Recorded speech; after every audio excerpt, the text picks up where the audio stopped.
Aujourd'hui, je vais te raconter l'histoire de Mohamed Ali. C'est une légende de la boxe et un homme qui a utilisé sa célébrité pour lutter pour la justice et l'égalité. Sa vie est une source d'inspiration, non seulement pour ses exploits sportifs, mais aussi pour son courage face à l'adversité et son engagement envers ses convictions.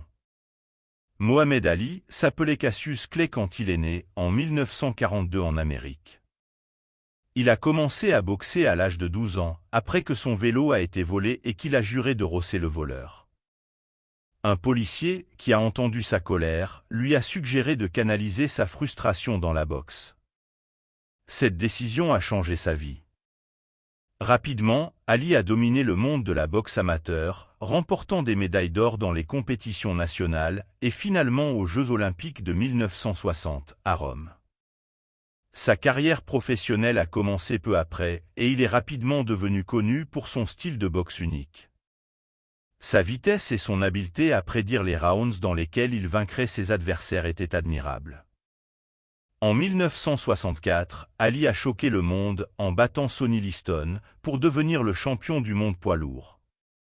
Peu après cette victoire, il a annoncé sa conversion à l'islam et son changement de nom, rejetant Cassius Clay comme son nom d'esclave. Cette période a marqué le début de son engagement public en faveur des droits civils et de l'émancipation des Noirs aux États-Unis. Mohamed Ali n'a pas seulement parlé de changement, il a agi. Lorsque la guerre du Vietnam a éclaté, Ali a refusé d'aller se battre à cause de son opposition à la guerre.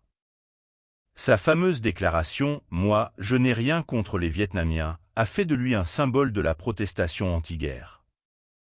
Mais cela lui a coûté cher, il a été déchu de ses titres de boxe et sa licence de boxeur a été suspendue pendant près de 4 ans.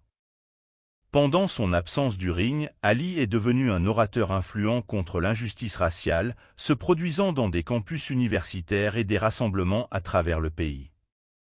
En 1970, il a fait un retour triomphant dans la boxe, et en 1974, il a participé à l'un des combats les plus célèbres de l'histoire de la boxe, contre George Foreman, où il a récupéré son titre de champion du monde poids lourd.